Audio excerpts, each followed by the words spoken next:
Hi, this is Vik and you are watching our channel. तो भाई चालू करते हैं। इस बार बहुत इंपॉर्टेंट टॉपिक आता है जिसका नाम है केस स्टडी। एडी और एएस वाला टॉपिक है ये, ठीक है जी। हाँ जी, तो एडी और एएस की केस स्टडी आपको सीखनी है। भैया इसमें भी केस स्टडी आती है? भाई केस स्टडी नहीं है, मतलब एक तरीके से टॉपिक ऐसा है जिसको मैंने केस स्टडी का नाम दे रखा है, ठीक है। तो शुरू करते हैं फटाफट से एडी और एएस का टॉपिक शुरू करते हैं। केस स्टडी कैसे आएगी समझिए ध्यान से। केस स्टडी क्या है आपको पता है? मैंने एक सिखाया था इक्विलिब्रियम। इक्विलिब्रियम क्या होता है? एक ऐसा पॉइंट होता है जहां पे एग्रीगेट डिमांड बराबर होती है एग्रीगेट सप्लाई के। आसान, यानी एडी और एएस बराबर होता है, क्या बोलते हैं उसको, पॉइंट को बोलते हैं क्या? इक्विलिब्रियम। तो उसी टॉपिक पे आपको बोल देगा क्वेश्चन देने के लिए। अच्छा, एक और टॉपिक था इसके साथ साथ जहां पे एस और आई भी क्या होते हैं? बराबर, उसको भी इक्विलिब्रियम बोलते हैं। उसकी बात में करेंगे फिलहाल, अभी चालू करते हैं एडी और एएस पे। तो इसी टॉपिक पे क्वेश्चन बोल देगा, दो क्वेश्चन, पहला ये और दूसरा यहाँ पे करेंगे। क्वेश्चन वाला कह रहा है अगर एडी ज्यादा हो किससे? एएस से, तो क्या करेगा? एक जो इकोनॉमी है वो सस्टेन करने के लिए या फिर अपने आप को इक्विलिब्रियम में लाने के लिए क्या करेगी? समझिए, क्वेश्चन वाला कह रहा है अगर एडी कम हो एएस से तब जो इकोनॉमी है वो अपने आप को इक्विलिब्रियम में लाने के लिए क्या करेगी? तो इक्विलिब्रियम क्या होता है आपको पता ही है। इक्विलिब्रियम एक ऐसी पोजीशन होती है जहां पे एडी बराबर होता है किसके? एएस के, यानी कि एग्रीगेट डिमांड बराबर है एग्रीगेट सप्लाई के। तो हमने को ना क्या करना है? इनको बराबर पहुंचाना है। तो बराबर करने के लिए क्या करेगी इकोनॉमी? समझे, बहुत आसान क्वेश्चन है, 3 नंबर में कोई सा भी आ सकता है और आप आराम से कर दोगे, ठीक है। करना कैसे? आंसर में सबसे पहले आपको लिखना है, देखो पूछा क्या उसने, एडी और एएस के बारे में पूछा है ना, तो सबसे पहले आपको एडी की डेफिनेशन लिखनी है, उसके बाद आपको एएस की डेफिनेशन लिखनी है। और दोनों डेफिनेशन मैं पहले सिखा चुका हूँ प्रीवियस वीडियो के अंदर, बराबर सिखाऊंगा तो आपका टाइम वेस्ट होगा, ठीक है। ऐसे यहाँ पे भी आपको एडी की डेफिनेशन लिखनी है और उसके बाद एडी एस की डेफिनेशन लिखनी है, आसान, क्योंकि टॉपिक उसने एडी और एएस का पूछा है। उसके बाद आपको बनाना है डायग्राम। अब डायग्राम कैसे बनेगा समझिए ध्यान से थोड़ा सा, कैसे बनेगा? ये 0, ये हो गया वाई एक्सिस, ठीक है, और ये हो गया एक्स एक्सिस। शुगर है? हाँ जी। तो समझिए इक्विलिब्रियम की बात कर रहा है, तो इक्विलिब्रियम के लिए आपको एडी और वाई, मतलब कि एडी और एएस का डायग्राम तो बनाना ही पड़ेगा, तो मैं बना रहा हूँ। इसको बोलते हैं वाई, इसको क्या बोलते हैं? Y is equal to AS. और ये कौन से डिग्री के एंगल पे होता है? 45 डिग्री के एंगल पे। ये सब हम पहले सीख चुके हैं, आसान। हाँ जी, अगर आपने क्या बोलते हैं वीडियो नहीं देखी तो भाई नीचे प्लेलिस्ट का लिंक भी दे रखा है मैंने, आप वहाँ पे जाके पूरा देख सकते हो। इसको बोलते हैं y is equal to AS. और ये कौन से डिग्री के एंगल पे होता है? 45 डिग्री के एंगल पे। यहाँ पे दिखा रहा हूँ मैं एडी और यहाँ पे दिखा रहा हूँ मैं एएस, और ये हो गया आपका आउटपुट, या फिर आप इस जगह पे लिखते हो जीडीपी। क्या लिखते हो? आउटपुट या फिर जीडीपी। क्या लिखते हो आप? आउटपुट या फिर जीडीपी। आसान है? हाँ जी। तो ये हो गया वाई एक्सिस और ये हो गया एक्स एक्सिस, ठीक है। ये आपका एएस है एग्रीगेट सप्लाई, और इसको बोलते हैं एग्रीगेट डिमांड। एग्रीगेट डिमांड क्या होती है? थोड़ी धीरे धीरे बढ़ती है। ये रहा एडी आपका, जिसको बोलते हैं सी प्लस आई। क्या बोलते हैं? सी प्लस आई। हाँ जी, एक मैंने फुल फ्लेज डायग्राम बनाया था जिसके अंदर मैंने आपको इक्विलिब्रियम सिखाया था। हाँ जी, तो उसके हिसाब से आपको बताओ इक्विलिब्रियम क्या होता है। एक ऐसी पोजीशन होती है जहाँ पे दोनों क्या होते हैं? बराबर। तो यहाँ पे एडी और एएस बराबर कहाँ पे है? देखिए ये पॉइंट दिख रहा है, इस पॉइंट पे दोनों क्या है? बराबर। यानी कि आपको दिख रहा है इस पॉइंट पे दोनों क्या है?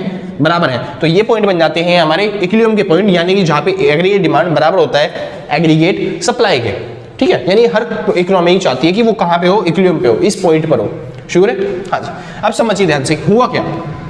यहाँ पे क्या रहा है? एग्रीगेट डिमांड ज्यादा है, यानी कि लोग हमारी चीजों की डिमांड कर रहे हैं ज्यादा, इतनी हम सप्लाई नहीं कर पा रहे, इतना माल हम बेच नहीं पा रहे। एग्रीगेट सप्लाई क्या है?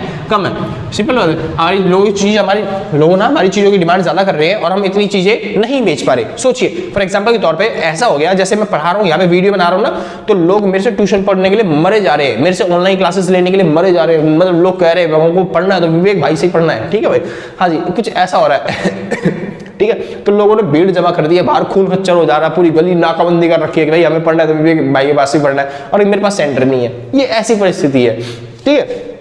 मतलब कि डिमांड ज्यादा हो रही है और सप्लाई क्या हो रही है? कम। आसान है भाई। लोग ना क्या बोलते हैं, अब क्या हो रहा है, मतलब कि इतनी ज्यादा भीड़ हो गई है। फॉर एग्जांपल के तौर पे लोग ना बाहर खड़े हुए और लोग खड़े खड़े कह रहे हैं आराम से, भाई क्या बोलते हैं कि हमें विवेक भाई से पढ़ना है, विवेक भाई से पढ़ना है, विवेक भाई से पढ़ना है। मतलब वो ऐसे है कि पार्क में अगर मैं स्टेज लगा दूं, स्टेज पर पढ़ना चालू कर देंगे, कोई दिक्कत वाली बात नहीं है, मगर विवेक भाई से पढ़ना है। मतलब जैसे शाहरुख खान वारुख खान फेमस नहीं हो जाते, छत पे जाके भी हाथ दिखाना पड़ता है उनको भाई शांत करने के लिए, वरना वो रोड़ा मचा देते हैं पूरी रास्ते में, ठीक है जी। हाँ जी, तो ऐसे ऐसे सीन हो रहा है, यानी डिमांड क्या हो रही है हमारी ज्यादा और सप्लाई क्या है?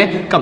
तो समझिए अब हम कहाँ पे होंगे? जाहिर सी बात है इक्विलिब्रियम पे तो होंगे नहीं, क्योंकि इक्विलिब्रियम पे होने के लिए हमें क्या करना पड़ेगा? बराबर पोजीशन पे आना पड़ेगा। तो बराबर पे तो है ही नहीं, कैसे किया जाए फिर? इक्विलिब्रियम में कैसे पहुंचा जाए?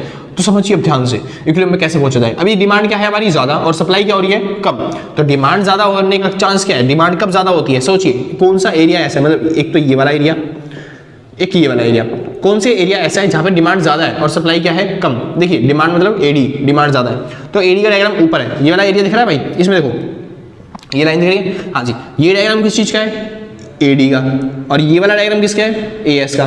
तो ऊपर कौन सा है, ऊपर एएस वाला है ना, हमें क्या चाहिए, ज्यादा वाला कौन सा होना चाहिए, एडी वाला, यानी ऊपर वाला कौन सा होना चाहिए, एडी का। तो ये वाला एरिया देखो, यहाँ पे नीचे वाला लाइन किसकी है, ये एएस की है, और यहाँ पे डिमांड क्या है, डिमांड वाली लाइन ऊपर है, किससे, एग्रीगेट सप्लाई वाली लाइन से। यानी हम कौन से एरिया में होंगे, इसमें या फिर इसमें, इसमें होंगे, क्योंकि यहाँ पे एडी क्या है, ऊपर है, किससे, एएस से। आसान है, एडी इस वाले एरिया में क्या है, एडी वाली लाइन ऊपर है, किससे, एएस से। तो हम कौन से एरिया में, इस वाले एरिया में। सॉरी भाई थोड़ा गंदा हो गया, पेपर में साफ साफ बना रहे, साफ साफ कहते जहर तरीके से, ठीक है। अरे यार क्या कर दिया ये।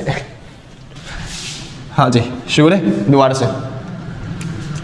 हाँ जी, तो ये बन गया आपका y is equal to AS, और ये रहा आपका AD is equal to C+I, ठीक है। और ये आपका क्या होता है, ये होता है आपका इक्विलिब्रियम, जहाँ पे AD बराबर होता है किसके, AS के। आसान। अभी फिलहाल डिमांड ज्यादा है, यानी हम किस वाले एरिया में होंगे, इस वाले एरिया में, यानी हम कितना प्रोडक्शन कर रहे हैं, हम देश में इतना प्रोडक्शन कर रहे हैं। आसान भाई, यानी हमारी सप्लाई क्या है, कम, हम इतना माल बना रहे हैं। क्या हमें इतना माल बनाना चाहिए, हमें कहाँ पे पहुंचना चाहिए, इक्विलिब्रियम पे, और इक्विलिब्रियम में पहुंचने के लिए हमें कितना माल बनाना चाहिए, इतना हमें बनाना चाहिए इतना माल। यानी हमें प्रोडक्शन क्या करना पड़ेगा, यहाँ से इतना करना पड़ेगा, यानी हम प्रोडक्शन क्या करना पड़ेगा, हमें बढ़ाना पड़ेगा प्रोडक्शन। तो आप कंक्लूजन में लिख के आओगे, कंक्लूजन क्या लिख के आओगे, कि हमको प्रोडक्शन क्या करना पड़ेगा, प्रोडक्शन बढ़ाना पड़ेगा। समझ में आया, क्योंकि हमारी सप्लाई क्या है, कम है, हमारा डिमांड क्या हो रही है, चीज होगी, डिमांड ज्यादा हो रही है, तो हमें प्रोडक्शन क्या करना पड़ेगा, बढ़ाना पड़ेगा। सिंपल भाषा में यही समझिए ना भाई, डिमांड चीजों की ज्यादा हो रही है लेकिन सप्लाई क्या है, कम है। मतलब लोग मरे जा रहे हैं मेरे से पढ़ने के लिए, डिमांड नहीं डिमांड कर रहे हैं, लेकिन मैं एक ही इंसान हूं ना, क्या मैं सबको पढ़ा पाऊंगा, नहीं पढ़ा पाऊंगा। तो इस वजह से भाई मेरे को लिमिटेड लोगों को पढ़ाना पड़ेगा। हाँ जी, तो इस वजह से मैं सप्लाई क्या कर पा रहा हूँ, कम कर पा रहा हूँ, और डिमांड क्या हो रही है, बहुत ज्यादा हो रही है, लोग बहुत ज्यादा डिमांड कर रहे हैं यहाँ पे। सिंपल, तो सब तक नहीं पहुंचा जाएगा, लेकिन मेरे को करना क्या पड़ेगा, क्या मैं डिमांड को चेंज कर सकता हूं, डिमांड क्या हमारे कंट्रोल में होती है, क्या मैं डिमांड को कम कर सकता हूं, लोगों की मांगों को दबा सकता हूं, नहीं मैं ऐसा नहीं कर सकता भाई। डिमांड मेरे कंट्रोल में नहीं है, ये जनता के कंट्रोल में होती है। आसान है, मेरे कंट्रोल में क्या है, मेरी सप्लाई, तो मैं क्या कर सकता हूं, सप्लाई को बढ़ा सकता हूं, मैं और ज्यादा वीडियो बना सकता हूं, और ज्यादा क्या बोलते हैं, फैल सकता हूं लोगों तक। तो मैं अपने आप को फसल बनाने की कोशिश करूंगा, नहीं सप्लाई को क्या करेंगे, बढ़ाने की कोशिश करेंगे, ताकि दोनों क्या हो जाए, बराबर हो जाए। सिंपल है भाई। हाँ जी, यहाँ पे सप्लाई क्या है, कम, तो हमें क्या करना पड़ेगा, बढ़ाना पड़ेगा, ताकि एग्रीगेट सप्लाई बराबर हो जाएगी इसके एग्रीगेट डिमांड के। तो वही मैंने लिखा कि हमको प्रोडक्शन क्या करना पड़ेगा, ज्यादा करना पड़ेगा, ज्यादा माल बनाएंगे तो एडी और एएस क्या हो जाएंगे, बराबर। समझ में है, आगे चलते हैं भाई। टॉपिक आता है, अगर एडी क्या हो, कम हो, किससे, एग्रीगेट सप्लाई से। एडी क्या है, कम है, किससे, एएस से, यानी एग्रीगेट सप्लाई से। तो अगर एडी कम है, समझिए हम कौन से एरिया में होंगे, इस वाले एरिया में, क्योंकि ये वाली लाइन क्या है, एडी वाली लाइन, और जो कि क्या है, नीचे है, किससे, एएस वाली लाइन से। यानी एएस ऊपर चला गया और एडी क्या हो गया, नीचे। यानी हम कितना माल बना रहे हैं, हम इतना माल बना रहे हैं, इतना आउटपुट बन रहा है हमारे देश में। सिंपल है, यानी हमारे देश में प्रोडक्शन कितना हो रहा है, इतना ज्यादा प्रोडक्शन हो रहा है। आसान भाई, ठीक है। हमें कहां पे जाना है, हमें जाना है इक्विलिब्रियम पे, यानी कि इस पोजीशन पे, यानी कि जहां पे बराबर होता है एडी किसके, एएस के। हाँ जी, तो हमें इस पे जाना है, यानी प्रोडक्शन कितना करना है, इतना करना है, यानी प्रोडक्शन क्या करना पड़ेगा, थोड़ा सा कम करना पड़ेगा। प्रोडक्शन क्या करना पड़ेगा, कम करना पड़ेगा। क्यों, क्योंकि हमने माल बना रखा है ज्यादा, प्रोडक्शन ज्यादा कर रखा है, लेकिन लोग इतनी डिमांड कर ही नहीं रहे। सुन रहे, हाँ जी, हमने ज्यादा प्रोडक्शन कर रखा है, लेकिन लोग उतनी डिमांड कर ही नहीं रहे, यानी हमारी चीजें क्या हो रही है, वेस्ट हो रही है, हमारे पास स्टॉक बच जा रहा है, ऐसा ऐसा स्टॉक बच रहा है जो बिक ही नहीं रहा। समझ में आया, हमारे पास स्टॉक बच रहा है जो बिक नहीं रहा, तो हमारा क्या हो रहा है, बार बार लॉस हो रहा है। तो इस वजह से प्रोडक्शन क्या करना पड़ेगा हमें, कम। तो आप कंक्लूजन में क्या लिख के आओगे, कंक्लूजन में कि आपको क्या करना पड़ेगा, प्रोडक्शन घटाना पड़ेगा। आसान भाई, कोई दिक्कत नहीं है ना। अच्छा भाई, कंक्लूजन में खाली एक वर्ड मत लिख के आ जाना, आपको पूरा सेंटेंस बना के लिखना पड़ेगा, यानी कि हमारा क्या हो जाए, देखो सप्लाई क्या हमारी यहाँ पे सप्लाई क्या है, ज्यादा, और डिमांड क्या है, कम, जिसकी वजह से हमारा स्टॉक क्या बिक पाएगा, माल बिक पाएगा। जब लोग कम मांग रहे हैं, हमने इतना सारा माल बना दिया, क्या सारा माल बिक जाएगा, नहीं बिकेगा, तो हमारे पास बचेगा अनडिजायर्ड स्टॉक।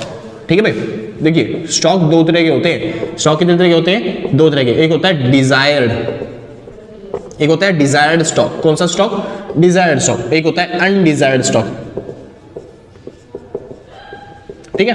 डिजायर्ड स्टॉक क्या होता है, ऐसा माल जो मैं जानबूझ के बचाता हूं, मैं बेचना नहीं चाहता। क्यों, क्योंकि कुछ चीजें ऐसी होती है जो मैं फ्यूचर में बेचना चाहूंगा महंगे दामों पे। आसान है, हाँ जी, तो मैं जानबूझ के जो चीजें बचा रहा हूं उसे बोलते हैं डिजायर्ड स्टॉक। और ऐसी चीजें जिसको मैं बेचना चाहता हूं लेकिन वो बिकी नहीं रही, सामने वाले डिमांड नहीं कर रहे, तो वो क्या कहते हैं, उसे बोलते हैं अनडिजायर्ड स्टॉक। आसान है, यानी जो मैं अपनी इच्छा से नहीं बचा रहा लेकिन फिर भी वो बच जा रहा है, इसको बोलते हैं वांछित स्टॉक, और इसे बोलते हैं अवांछित स्टॉक, जिससे मैं अपनी इच्छा से नहीं बचा रहा। आसान ना भाई, शुरू होते फिलहाल तो समझिए, यहाँ पे सप्लाई क्या है, ज्यादा, और प्रोडक्ट डिमांड क्या है, कम। लोग मेरी चीजों को मांग नहीं रहे, फिर भी मैं क्या कर रहा हूँ, इतनी सारा प्रोडक्शन कर रहा हूँ कि भाई पूछो मत, तो मैं ज्यादा प्रोडक्शन करे जा रहा हूँ। सिंपल बात है ना, हाँ जी। और ज्यादा प्रोडक्शन करने की वजह से लोग डिमांड तो कर ही नहीं रहे, तो मेरे पास क्या बचेगा, अनडिजायर्ड स्टॉक। ऐसा स्टॉक बच जाएगा जिसको मैं बेच ही नहीं पा रहा, लोगों तक पहुंचा ही नहीं पा रहा उस चीज को, सिंपल क्योंकि लोग मांग ही नहीं रहे उस चीज को, ठीक है। तो अनडिजायर्ड स्टॉक बचेगा, अनडिजायर्ड स्टॉक बचने की वजह से पता है क्या होगा, हाँ जी मेरे को लॉस फेस करना पड़ेगा, हमारे इकोनॉमी को क्या करना पड़ेगा, लॉस फेस करना पड़ेगा, हमारे देश में घाटा होने लग जाएगा, समझ में आया, कोई दिक्कत नहीं ना। तो इस वजह से हमें प्रोडक्शन क्या करना पड़ेगा, घटाना पड़ेगा, ताकि हम क्या आ जाए, इक्विलिब्रियम में आ जाए। कोई दिक्कत नहीं ना सर, आसान था। बस इसी तरीके की स्टडी आएगी और आप आराम से कर दोगे एडी और एएस वाले टॉपिक पे, ठीक है भाई। हाँ जी, तो आज के लिए बस इतना ही, मिलते हैं कल सेम टाइम सेम दिन, और टाटा बाय बाय।